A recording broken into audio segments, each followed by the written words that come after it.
Graças e paz, irmãos. Vamos abrir a palavra do Senhor, 1 João, capítulo 4.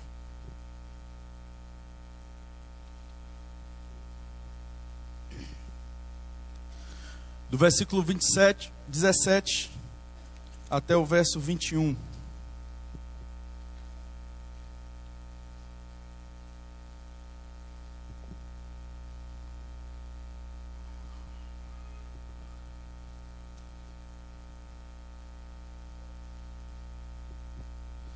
João capítulo 4, 1 João 4, do 17 ao 21, diz assim a palavra do nosso Deus: Nisto é em nós aperfeiçoado o amor, para que no dia do juízo mantenhamos confiança, pois segundo Ele é, também nós somos neste mundo. No amor não existe medo. Antes, o perfeito amor lança fora o medo. Ora, o medo produz tormento. Logo, aquele que teme não é aperfeiçoado no amor. Nós amamos porque Ele nos amou primeiro. Se alguém disser, amo a Deus, e odiar a seu irmão, é mentiroso. Pois aquele que não ama seu irmão, a quem vê, não pode amar a Deus, a quem não vê. Ora, temos da parte dele este mandamento: que aquele que ama a Deus, ame também a seu irmão. Vamos, mais uma vez, orar e pedir a Deus iluminação do seu Santo Espírito, para que nós possamos entender a sua palavra. Senhor, graças te damos, mais uma vez, pelo privilégio de pregarmos o teu evangelho, pelo privilégio de anunciar as tuas obras. Te peço nesse momento que o Senhor me ajude, que o Senhor tenha misericórdia da minha vida e que o meu foco seja único e exclusivamente ser fiel a Ti. Me ajuda, Senhor. Ajuda o Teu povo aqui nesta noite. Nós somos pecadores, não merecemos a Tua graça, não merecemos que o Senhor fale conosco, mas sabemos que estamos aqui por intermédio do Teu Filho, que nos resgatou, que nos salvou. Nós suplicamos que o Senhor fale conosco. Não nos deixe, ó Deus, sozinhos, desorientados. Não nos deixe entregue a nós mesmos. Nos orienta, nos instrui. Nós te pedimos que o Senhor mexa com os nossos corações, que o Senhor fale conosco, porque nós precisamos muito do Senhor. Tenha misericórdia de nós. Em nome de Jesus. Amém. Nós estamos aqui hoje no último sermão, digamos assim, com um enfoque maior na questão do amor. Nós temos percebido que João tem enfatizado bastante a prática do amor para com o irmão. E eu acredito que você tem sido, pelo Espírito Santo de Deus, através da sua palavra, você tem sido exposto ao seu coração. Eu acredito que isso deve estar acontecendo com alguns, particularmente isso tem acontecido comigo. E a gente tem percebido quão é difícil nós amarmos alguns irmãos. Como é difícil nós demonstrar o amor de Cristo, demonstrar esse amor voluntário, esse amor incondicional. Nós somos impiedosos muitas vezes uns com os outros. Essa é a nossa tendência natural. Mas o que é interessante de tudo isso é que aquilo que o meu irmão faz comigo tem muito mais a ver com a minha reação do que com a reação dele, porque o ponto não é o que ele faz, mas é a resposta que eu vou dar diante de Deus, porque eu vivo para a glória de Deus. E tem sido difícil, tem sido um grande dilema, eu acredito que para muitos aqui, que têm percebido o quão difícil é amar como Cristo ama a sua igreja. Não é fácil, mas o Senhor tem nos acompanhado e tem nos dado esperança, tem confrontado o nosso coração, mas tem também nos dado esperança. Louvado seja o seu nome por isso. Alguns irmãos vão ser bênção nas nossas vidas, e isso tem acontecido. Eu louvo a Deus por aqueles irmãos que têm demonstrado esse amor de Deus sobre as nossas vidas em momentos tão difíceis, tão complicados. João, ele no versículo 7 até o versículo 21, ele está falando a respeito do amor mútuo. Nós vimos no domingo retrasado que João fala a respeito das razões pelas quais nós devemos amar o nosso irmão. E do versículo 12 até o versículo 16, nós trabalhamos na última pregação, o verso 13 ao 16. Mas a partir do versículo 12, nós percebemos que João, ele vai enfatizar a permanência de Deus em nós. E nós sabemos que Deus permanece em nós através do seu Santo Espírito. E é exatamente essa permanência que possibilita com que eu e você venhamos amar o nosso irmão. Não é um amor que brota do nosso coração, como se nós tivéssemos que fabricar este amor sozinhos. Na verdade, o Espírito Santo de Deus que habita nos nossos corações é quem nos impulsiona, é quem nos conduz na prática desse amor que nós devemos para com o nosso irmão. Por quê? Porque nós somos egoístas. Somos tendenciosos a sempre buscar aquilo que o nosso irmão falou na oração, sempre buscar os nossos interesses. Mas louvado seja o Senhor que o Espírito Santo dele habita em nós. É o que diz o versículo 16. E nós conhecemos e cremos no amor que Deus tem por nós. Deus é amor. E aquele que permanece no amor, permanece em Deus. E Deus nele. Conforme eu falei, essa ideia de que Deus permanece em nós e possibilita com que esse amor seja aperfeiçoado é introduzida a partir do versículo 12, quando ele fala que ninguém jamais viu a Deus. Se amarmos uns aos outros, Deus permanece em nós e o seu amor é em nós aperfeiçoado. Nós temos percebido que devemos sim amar os nossos irmãos, devemos amar não de acordo com o nosso padrão de justiça, mas de acordo com o padrão de Cristo. Não é à toa que sempre os exemplos que são dados para que venhamos amar os nossos irmãos é o exemplo de Cristo. Nós temos que amar da mesma forma. É claro que nunca amaremos da mesma profundidade, mas Cristo não é só alguém que morreu por mim na cruz. Ele é alguém que demonstrou o parâmetro pelo qual eu devo viver. É importante salientar que o amor bíblico, o amor que nós temos ouvido a partir de João, não é conformismo com o pecado do nosso irmão. Não é trazer palavras bajuladoras. E há quem pense que muitos de nós não nos amamos porque simplesmente somos aqueles que nos dispomos a confrontar uns aos outros. E existem pessoas que acham que isso não é amor. Mas é exatamente o contrário. Quando nós olhamos o que Cristo fez por nós, nós temos o padrão de amor. E quando nós olhamos como Cristo viveu, nós vemos que Cristo nunca trouxe palavras de bajulação. Cristo nunca esteve preocupado com o conforto dos seus ouvintes. Cristo nunca esteve preocupado se as pessoas iriam ficar magoadinhas pelo fato de ouvirem a verdade. E às vezes, irmãos, nós fugimos de pessoas que falam a verdade para nós. Isso não é amor da nossa parte, daqueles que fogem. Não é amor porque se fugimos e queremos muitas vezes só conselhos que vão ratificar aquilo que estamos fazendo ou apoiar aquilo que estamos fazendo, estamos demonstrando que não amamos a Deus. Nós precisamos de amigos piedosos, amigos crentes, maduros, que possam nos orientar e amar a Deus mais do que a nós, a ponto de dizer a verdade para a gente. E como é difícil ouvir a verdade, como é difícil ter esse choque de realidade, onde você, cheio da razão, muitas vezes percebe que não é nada daquilo, não são as suas razões que devem conduzir as suas decisões, mas é a razão de Cristo. Nós devemos viver para a sua glória.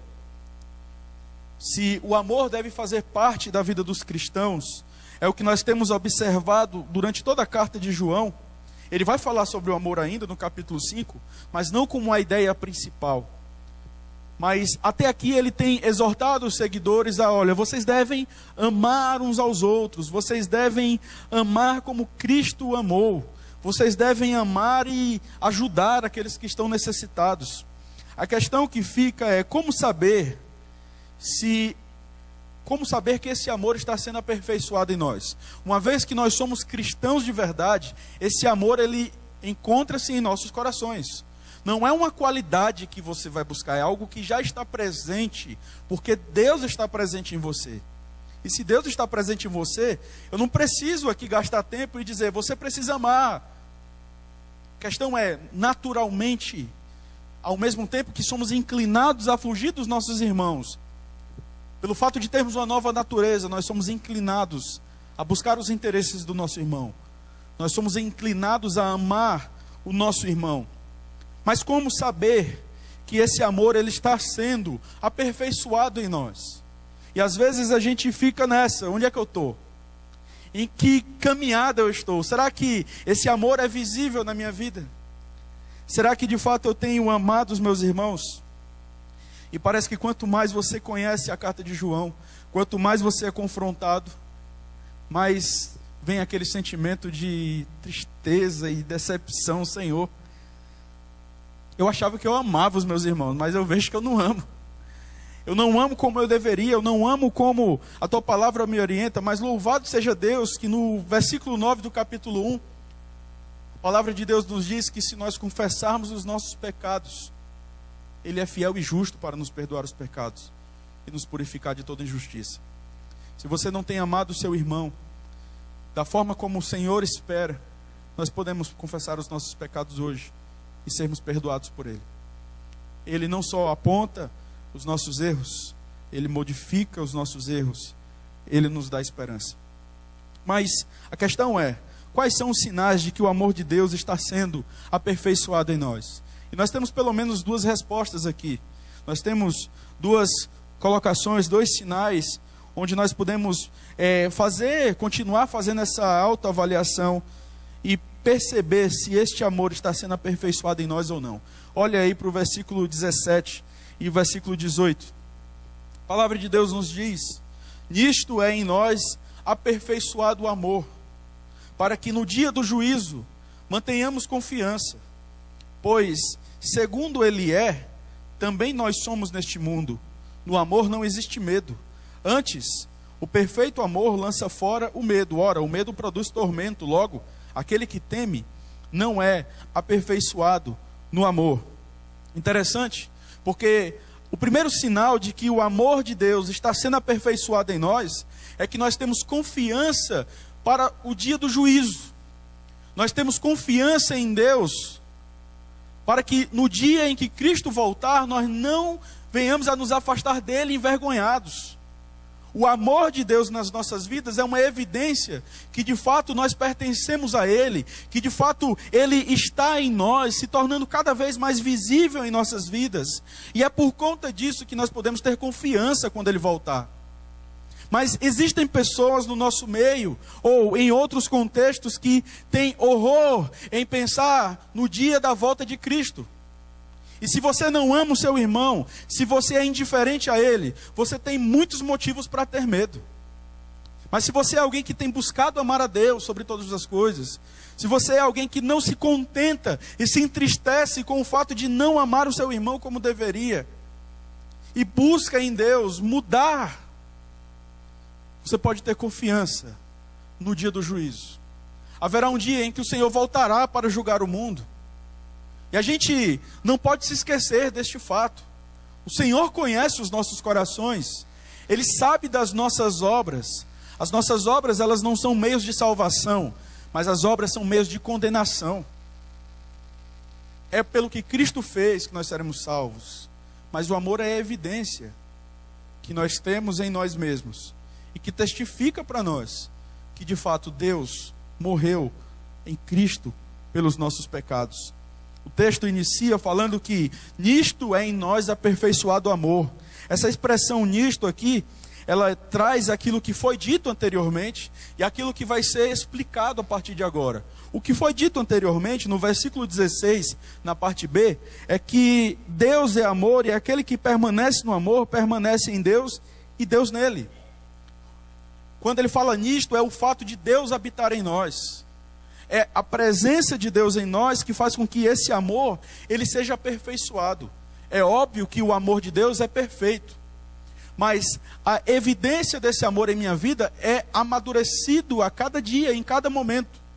Você pode ter a plena certeza que se você busca viver em santidade e agradar a Deus, obviamente que daqui a algum tempo, as pessoas irão perceber mais Deus na sua vida do que elas percebiam antes.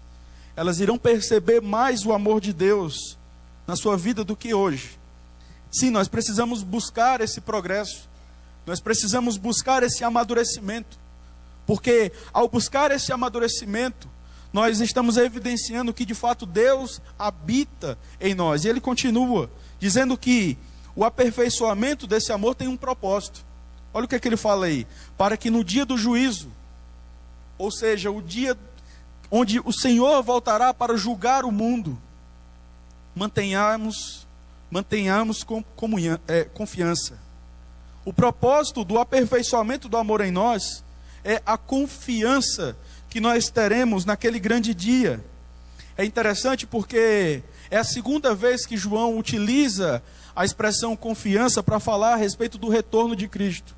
Olha o que aqui diz lá no capítulo 28, no capítulo 2, por favor, versículo 28.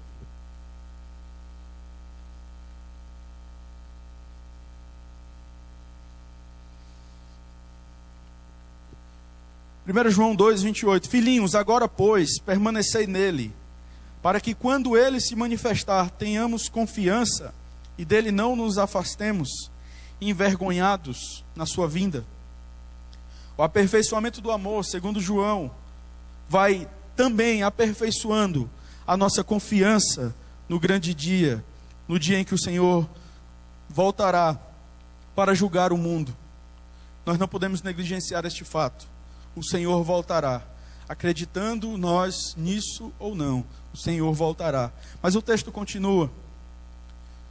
Pois segundo Ele é, também nós somos neste mundo.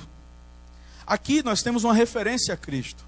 A ideia é que da mesma forma que o Senhor Jesus, Filho de Deus, é amado pelo Pai, nós que em Cristo somos também filhos de Deus, vivemos neste mundo, abrigados e protegidos por este amor. Portanto, não há o que temer no dia do juízo. Se vivemos neste mundo na mesma situação em que Cristo viveu, nós podemos dizer, assim como Cristo é, nós somos amados, fomos adotados pelo sacrifício de Cristo. 1 João 3:1. João está falando exatamente isso. Vede que grande amor nos tem concedido o Pai, a ponto de sermos chamados filhos de Deus. E de fato somos filhos de Deus. Por essa razão o mundo não nos conhece, porquanto não conheceu a Ele mesmo. Se vivemos como Cristo viveu, nós não devemos ter medo. Porque é exatamente a exortação que João faz para nós. Quando você vai lá para o capítulo 2, versículo 6, aquele que diz que permanece nele, esse deve também andar assim como ele andou. E como foi que Cristo andou? Cristo andou em amor. Essa expressão para muitas pessoas hoje, ela é entendida de uma maneira totalmente equivocada. Porque existem aqueles que enfatizam a glória de Deus em detrimento do amor que nós devemos para com o nosso irmão.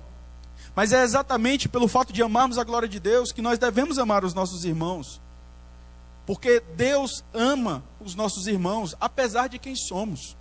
E o fato de amarmos os nossos irmãos não significa que nós iremos nos conformar com a vida que eles têm levado, que nós iremos ser indiferentes ao que eles têm feito.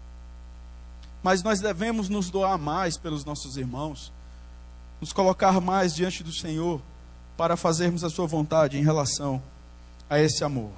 O foco aqui é que ao amarmos, esse amor, a presença de Deus em nós aperfeiçoa esse amor, e isso vai dando confiança para nós. Há um gosto escatológico aqui, digamos. Nós amamos os nossos irmãos, mesmo debaixo de dificuldades e crises, mas sabemos que haverá um dia em que o Senhor voltará e nós conseguiremos amar os nossos irmãos de maneira perfeita. Até lá, será choro, será difícil, mas isso deve ser aperfeiçoado a cada dia em nossas vidas. Olha o que é que diz o versículo 18. No amor não existe medo. Antes, o perfeito amor lança fora o medo. Ora, o medo produz tormento, Logo, aquele que teme não é aperfeiçoado no amor. O medo que João está falando aqui não é o temor e o tremor, o respeito, a reverência que nós devemos a Deus. Mas é um medo de Deus como os demônios tinham. Quando você vai para Tiago, a Bíblia fala que eles criam em Deus, mas eles tremiam diante do Senhor. E a nossa fé no Senhor, ela não deve ser suficiente para nos trazer medo de Deus. Um medo que nos leva para longe do Senhor. Nós devemos temer a Deus, nós devemos reverenciá-lo, mas nós devemos amá-lo, nós devemos desejá-lo de todo o coração, com todas as nossas forças. O medo aqui é exatamente daqueles que percebem que não estão amando os seus irmãos, que não estão fazendo aquilo que o Senhor espera na sua palavra. Como falei anteriormente, essas pessoas têm muitos motivos para ter medo no dia do Senhor. O antídoto contra o medo não é a coragem, não é a ousadia, mas é exatamente o amor. Se nós queremos ter confiança na volta de Cristo, nós devemos nos preocupar com a qualidade do amor que nós devemos a Deus e que nós devemos aos nossos irmãos. João fala que o medo é o que nos impede de progredirmos na caminhada cristã. O medo em relação ao futuro, ao dia do julgamento. Se vivemos na prática do amor, se não nos conformamos com as nossas falhas e pecados em amar os nossos irmãos, e estamos buscando progresso, o medo vai embora, porque em nós estará sendo aperfeiçoado o amor de Deus. Aliás, demonstraremos que somos habitados pelo Senhor, que somos guiados pelo Espírito Santo de Deus. Romanos capítulo 8, versículo 14 ao versículo 15, diz que, pois todos os que sois guiados pelo Espírito de Deus são filhos de Deus. Porque não recebestes o espírito de escravidão para viverdes outra vez atemorizados, mas recebestes o espírito de adoção, baseados no qual clamamos, Abba, Pai. A presença do Espírito Santo de Deus em nós não nos torna mais evidentes ou dignos de mais respeito do que os nossos irmãos, mas nos leva a sermos servos, nos leva a amarmos o nosso irmão. Não podemos negligenciar, diante do que nós vimos até aqui, o fato de que haverá um dia em que o Senhor voltará para julgar o mundo. Alguns cristãos temem falar sobre isso, acham desnecessário, mas haverá um dia em que o Senhor irá retornar para julgar o mundo segundo as suas obras. A prova de que estamos em Cristo e, portanto, livres desse julgamento é o amor. E é exatamente nesse ponto que nós precisamos melhorar a cada dia. O Senhor vem buscar uma igreja arrependida, restaurar, se encontrar, na verdade, com uma igreja arrependida, uma igreja que ama ao Senhor, uma igreja que ama o próximo, porque esse é o resumo da lei. É possível ser um cristão e ainda assim estar cheio de medo diante do julgamento de Deus. Quanto mais o amor vai amadurecendo em nós, mais e mais o medo vai se dissipando para o grande dia de juízo. Qual é a evidência que nós estamos buscando em nossas vidas que de fato nós seremos livres desse grande e terrível dia? Onde você tem se apoiado? Será que nós temos nos apoiado nas nossas tradições? Será que nós temos nos apoiado no fato de sermos da igreja desde que nascemos? Será que nós temos nos apoiado no fato de estarmos envolvidos em algum trabalho na igreja? Quando nós vamos para Mateus capítulo 25, o Senhor Jesus irá condenar aquelas pessoas exatamente porque elas deixaram de praticar o amor. Mas, Senhor, quando foi que nós estivemos com fome? Quando foi que nós estivemos com sede? Em outras palavras, o Senhor olhará para essas pessoas que não fizeram e dirá: olha, vocês não fizeram isso, vocês não praticaram o amor. Eu não estou falando aqui de salvação por obras, mas estou falando de salvação que nos leva às obras. Que amor é esse que nós estamos falando? Esse amor é o amor a Deus, e amor ao irmão. É exatamente o que a gente vai observar aqui do verso 19 até o verso 21. É o segundo sinal de que o amor de Deus está sendo aperfeiçoado em nós. O amor por Deus e pelos irmãos na fé. Se o amor está sendo aperfeiçoado em nossos corações, algo vai sendo fortalecido em nossas vidas, a confiança. Que o Senhor volte logo. Se eu morrer hoje eu estou tranquilo. Se o amor de fato tem sido aperfeiçoado em nós, a confiança também. E a consequência disso, um outro sinal de que esse amor está sendo aperfeiçoado em nós, é o amor por Deus e pelos irmãos. Olha o que é que diz aí no verso 19 ao verso 21. Nós amamos porque Ele nos amou primeiro.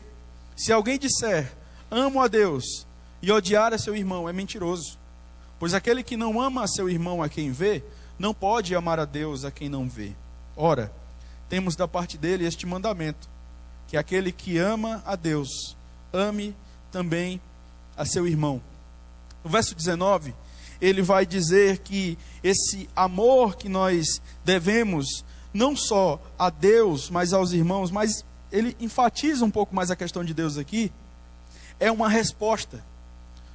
Nós amamos porque Ele nos amou primeiro.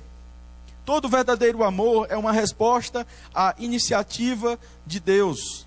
A causa do nosso amor por Deus não está baseado numa iniciativa própria do nosso coração, mas numa retribuição dada à iniciativa tomada pelo próprio Deus.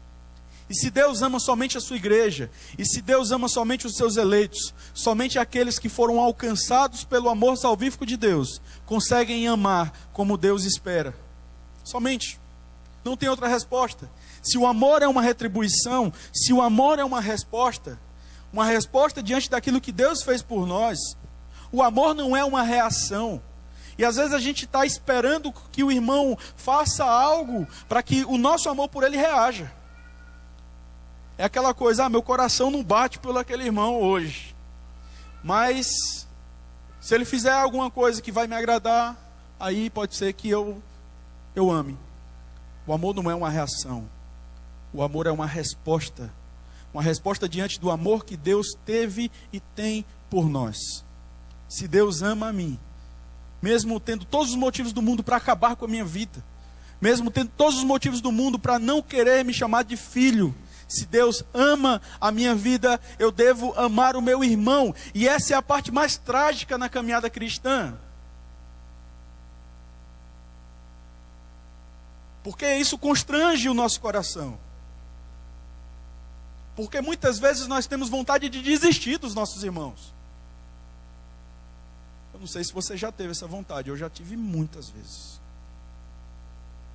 Mas quando a gente olha o amor de Deus por nós, isso constrange o nosso coração. Isso constrange a nossa alma.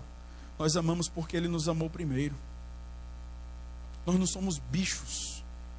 Nós não somos como o cavalo e a mula, que reagem diante de estímulos. Nós somos a imagem e semelhança de Deus. Nós devemos uma resposta diante do que Deus fez por nós. E se nós não respondemos com amor, nós estamos demonstrando que essa questão não chegou até nós ainda. Se esse amor não tem sido praticado, se esse amor não tem sido evidenciado, nós estamos demonstrando que esse amor ainda não alcançou os nossos corações. Irmãos, como nós precisamos amadurecer, como nós precisamos crescer, como nós precisamos aprender que as nossas opiniões, muitas vezes, em relação aos nossos irmãos, não são meras opiniões.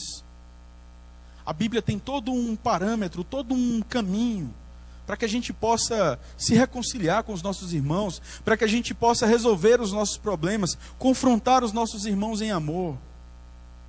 Mas nós nos limitamos à infantilidade de acharmos que podemos dar opiniões e podemos falar aquilo que vem ao nosso coração. É inadmissível a maledicência no nosso meio. É inadmissível a fofoca no nosso meio. Se nós achamos que isso é normal, nós estamos demonstrando que não conhecemos a Deus. E eu lamento muito, porque é possível que muitos que se acham irmãos vão morrer e acordar no inferno, porque simplesmente acreditaram que o amor a Deus não tinha nada a ver com o amor ao próximo. E quando a gente vai ver o que Jesus diz para o fariseu, para o escriba, Jesus ele não vai desvincular um mandamento do outro, mas é algo que a gente vai ver mais para frente.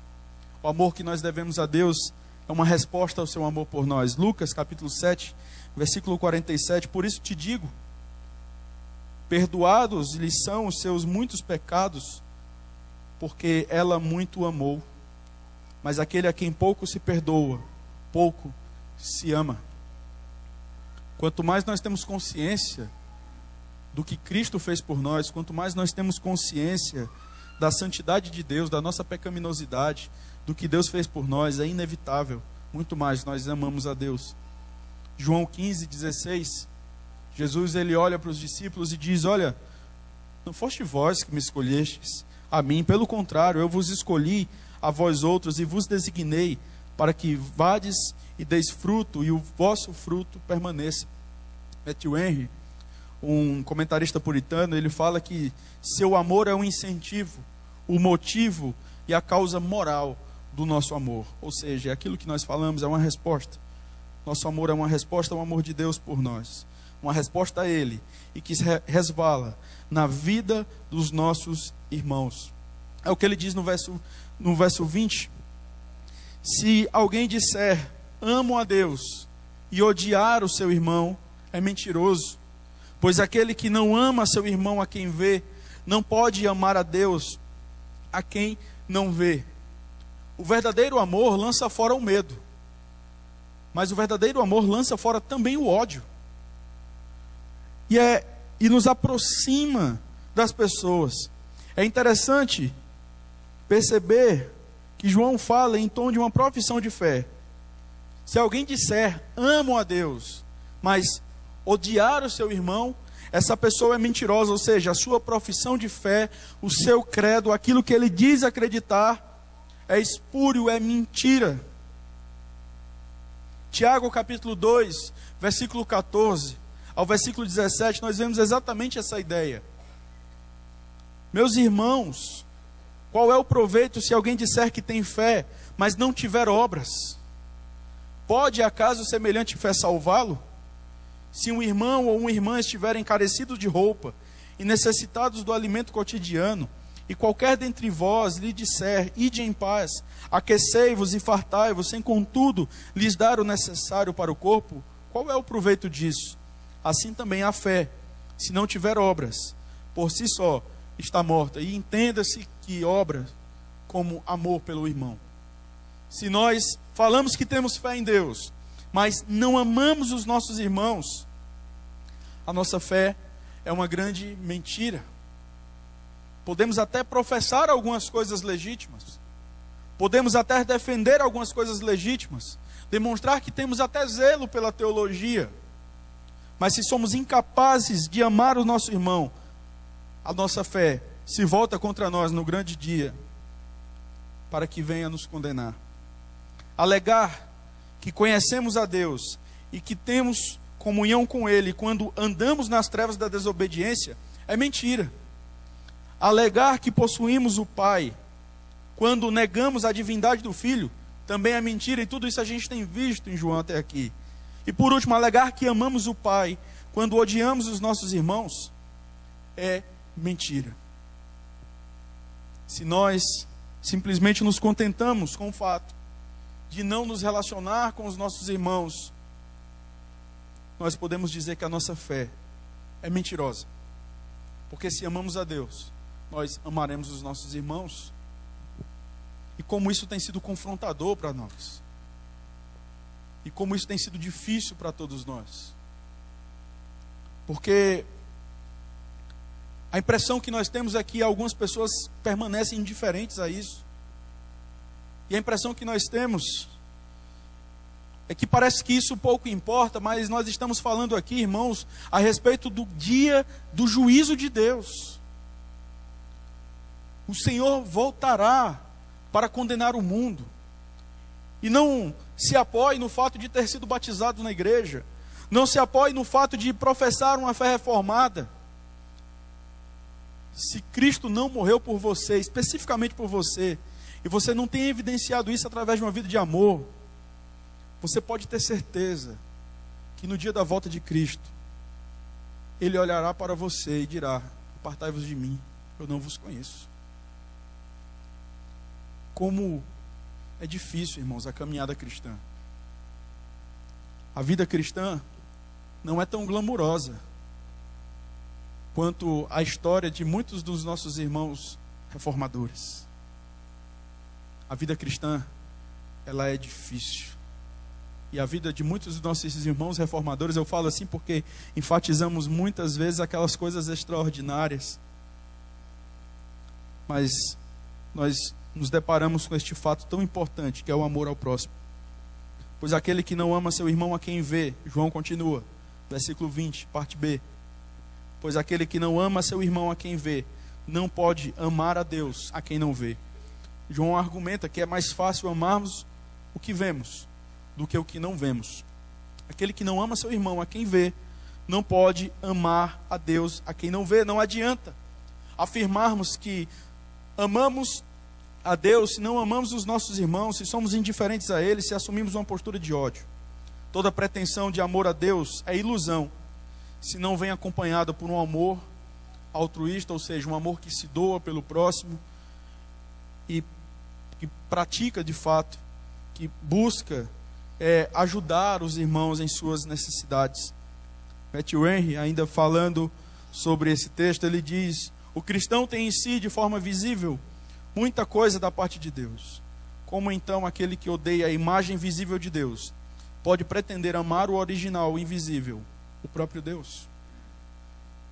Se nós não amamos os nossos irmãos, isso é um testemunho para nós de que nós não amamos nem mesmo a Deus.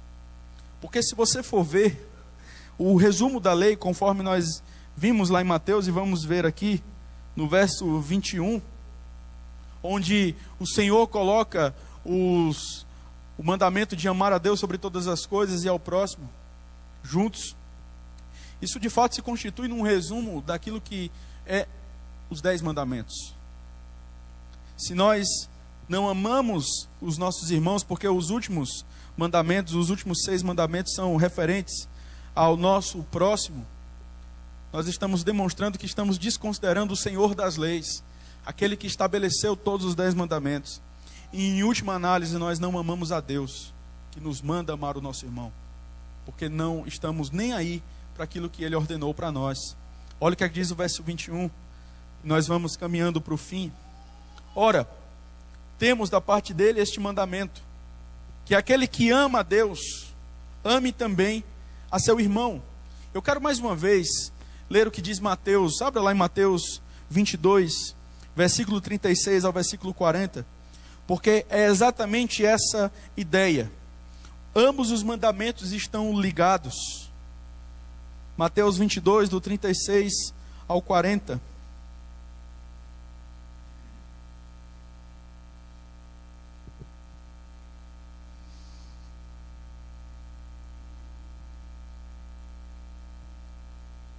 Mestre, qual é o grande mandamento da lei? Respondeu-lhe Jesus: amarás o Senhor teu Deus de todo o teu coração, de toda a tua alma e de todo o teu entendimento. Este é o grande e primeiro mandamento. O segundo, semelhante a este, é: amarás o teu próximo como a ti mesmo. Destes 2 mandamentos dependem toda a lei e os profetas. Esse amor que nós devemos para com o nosso irmão, ele não é um amor aleatório, conforme a gente já vem falando até aqui. Ele é um amor que é tão somente regulado pelo primeiro grande mandamento. Eu devo amar o meu irmão, mas eu não devo amar o meu irmão a ponto de desonrar a Deus. Eu devo amar o meu próximo, mas eu não devo amar o meu próximo a ponto de desonrar o Senhor. E às vezes a gente está amando as pessoas e desonrando a Deus, quando na verdade a gente não está amando nada e nem ninguém. O amor a Deus, ele está acima de todas as coisas. E é porque eu amo a Deus que eu vou até o meu irmão e confronto o meu irmão em relação aos seus pecados. A confrontação, ela não tem a ver comigo. A confrontação tem a ver com Deus. Porque é o nome do Senhor que está sendo desonrado. E eu amo tanto a Deus, e consequente meu irmão, que eu não posso continuar percebendo o meu irmão desonrando a Deus, sem chegar para ele e alertá-lo quanto a isso. Ele está desonrando o meu pai, e é por isso que eu vou até ele e confronto. Eu não confronto meu irmão para que ele possa perceber o quão eu sou chato.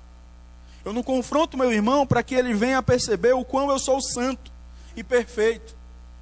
Mas eu confronto meu irmão porque eu amo a Deus sobre todas as coisas. E eu amo tanto meu irmão que eu não posso deixar que ele continue daquela forma. Se queremos amar o nosso irmão de maneira bíblica, devemos amar a Deus muito mais do que o nosso irmão. A ausência de confrontação em um relacionamento pode demonstrar que o amor a Deus não é de todo coração, alma e entendimento. E a nossa tendência é se refugiar exatamente naquelas pessoas que pensam como nós. E assim a gente vai levando a vida. E vamos nos ajudando no coleguismo, onde cada um faz vista grossa para aquilo que o outro faz, e deixamos de honrar ao Senhor por isso. Nós devemos, irmãos, nos relacionar com crentes piedosos, com pessoas que dizem aquilo que a gente não quer ouvir. E como é difícil quando alguém chega e já faz aquela coisa: eu posso falar contigo? Aí já dá uma tremedeira no coração. E a pessoa chega: olha, eu posso te fazer uma pergunta? Você não vai ficar chateado? Aí você treme mais ainda. E ele faz aquela pergunta fatal, mas é aquela pergunta que traz cura para a gente. É aquela confrontação que de fato nos coloca diante da palavra de Deus, diante do próprio Deus, e nos faz repensar aquilo que nós temos feito. Eu não estou falando aqui para você sair daqui, agora eu vou fazer uma lista das pessoas que eu vou confrontar hoje. Mas eu estou falando de você amar tanto seu irmão, a ponto de dizer para ele o que ele tem feito. Mas não só dizer para ele o que ele tem feito, fazer como Cristo, que não só diz para nós o que nós fazemos, mas ele morre por nós e nos ajuda a sermos pessoas diferentes. Dizer o que o outro faz é fácil. Ligar para o irmão e dizer o que ele precisa mudar, isso é fácil. E talvez é exatamente por isso, porque nós encontramos muitas pessoas na igreja sem esperança, porque simplesmente são confrontadas, mas não são apresentadas àquele que pode dar esperança. Nós devemos, irmãos, confrontar os nossos irmãos, porque isso é amor ao próximo. O nosso amor ao nosso irmão tem como parâmetro as Escrituras. Muitas vezes deixamos de confrontar, porque no final das contas, amamos mais a nós mesmos. E Paul Tripp, no seu livro Instrumentos na Mão do Redentor, ele fala algo muito interessante. Ele diz que nós tememos que os outros nos entendam mal ou fiquem bravos conosco. Temos receio do que os outros vão pensar. Não queremos suportar as dificuldades da sinceridade, porque amamos a nós mesmos mais do que amamos ao próximo. Contudo, sabemos que a profundidade do amor num relacionamento pode ser julgada pelo grau de sinceridade existente. Evite relacionamentos superficiais. A gente precisa ter relacionamentos mais significativos com os nossos irmãos. Relacionamentos onde nós vamos sim ter um momento para falarmos sobre a nossa vida, para nos cobrarmos e nos perguntarmos: leu a Bíblia hoje? Fez o culto doméstico hoje? Essas perguntas chatas, né? E que às vezes a gente foge. O amor ao nosso irmão não é somente no sentido de estarmos dispostos a confrontá-lo, conforme eu falei. Paul Tripp, ele ainda fala que precisamos amar as pessoas o suficiente para fazermos mais do que expor o que está errado, declarar o que está certo e ir embora. A prestação de contas requer uma disposição de arregaçar as mangas e estar ao lado das pessoas enquanto elas lutam na guerra entre o pecado e a justiça. E aí, irmãos, quando a gente vai confrontar o outro, a gente ora, a gente se prepara nas Escrituras. Sabe por quê? Porque a gente não quer só que a pessoa olhe para nós e diga: você está certo. A gente precisa trazer uma solução bíblica. Agora é assim que você tem que viver. É assim que a Escritura espera. É assim que Deus estabelece. Você estava fazendo isso está errado. Mas já parou para pensar, quando você vai confrontar alguém, alguém olha para você: está certo, você tem toda a razão, o que é que eu devo fazer agora? E aí você fica sem palavras, porque o foco foi chegar lá e mostrar o quão o irmão está enganado. A gente precisa arregaçar as mangas e ajudar o nosso irmão nessa fase de mudança. Mas o grande problema e a grande tristeza é que são poucas as pessoas que querem ser ajudadas. São poucas as pessoas que querem ser confrontadas e mudar o estilo de vida. É humilhante quando a gente chega para alguém e diz: olha, eu não tenho condição de fazer isso, eu não sei. E aí, irmãos, se nós amamos a Deus, nós vamos buscar irmãos piedosos que nos ajudem a lidar com as coisas que nós precisamos, com o nosso casamento, com os nossos filhos, com o nosso dinheiro, com a forma que nós temos tratado as nossas esposas. Nós precisamos uns dos outros. Fomos chamados para termos relacionamentos redentores com os nossos irmãos. E o Paul Tripp ainda fala pelo menos 3 coisas aqui que eu acho interessante trazer para os irmãos, e a gente vai caminhando aqui para o fim. Ele diz que esse amor, nesse amor nós devemos entrar no mundo da pessoa e se perguntar com que essa pessoa está lutando, o que está dominando a pessoa nessa situação. É óbvio que ele não tira a responsabilidade do homem, mas isso significa amar o nosso irmão. Cristo, ele encarnou e demonstrou amor por nós. Ele nos redimiu. E nós devemos não só dizerem que o nosso irmão errou, o que está errado, mas a gente precisa ir até lá e refletir esse amor. Ninguém jamais viu a Deus, versículo 12. Mas nós percebemos que se nós amamos uns aos outros, Deus permanece em nós. Deus se torna, de certa forma, refletido em nossas atitudes. Precisamos encarnar o amor de Deus. Nós não somos só embaixadores, aqueles que dizem o que Deus quer. Nós somos personificação desse amor na vida dos nossos irmãos. Não tenha medo de dizer isso. Tito é uma prova disso lá em Coríntios, por exemplo. E o próprio texto aqui que nós lemos no versículo 12. E por último, nós precisamos aprender, irmãos, a nos identificar com o sofrimento dos nossos irmãos. Eu sei que a nossa tendência é simplesmente dizer que tudo agora é idolatria, tudo é isso, tudo é aquilo outro. Mas precisamos chorar com os nossos irmãos. Precisamos chorar com os que choram. Precisamos ouvir os nossos irmãos. E eu não estou falando aqui de ser conivente. Mas a nossa tendência muitas vezes é simplesmente trazermos uma resposta pronta para aquilo que está acontecendo com os nossos irmãos, sendo que não temos a disposição de simplesmente nos colocarmos no lugar dele. A ideia é falar para os irmãos, entendendo que você é tão dependente da graça de Deus quanto ele. Você depende tanto do Evangelho quanto ele. E assim, irmãos, é com todos nós aqui. Assim é com os irmãos, assim é com o pastor, assim é com os presbíteros, assim é com os diáconos. Nós dependemos da graça de Deus tanto quanto vocês. Dependemos da graça do Senhor. Mas a nossa tendência é sermos impiedosos com os nossos irmãos. Sermos impiedosos com os nossos líderes. E a gente precisa voltar e repensar. O corpo de Cristo, ele se constitui de todos nós. Já falei isso aqui uma vez. O único cabeça entre nós é Cristo. E todos nós precisamos do ministério de aconselhamento mútuo da igreja. Todos nós precisamos disso. Mas a nossa tendência é simplesmente rivalizarmos com aqueles que simplesmente pensam diferente de nós. E não pode ser assim, irmãos. Nós servimos a Deus e vivemos para a sua glória. O parâmetro é a sua palavra. A palavra é o juiz. E é por ela que nós devemos viver. Que o Senhor nos ajude a termos confiança no dia da sua volta. E que essa confiança, ela seja fortalecida mais e mais a cada dia, através dos nossos relacionamentos. Deus nos colocou juntos aqui para isso. E que esse amor por Deus, a presença de Deus em nós, possa cada vez mais fortalecer o nosso amor por Ele e o nosso amor pelo nosso irmão. Que o Senhor nos ajude.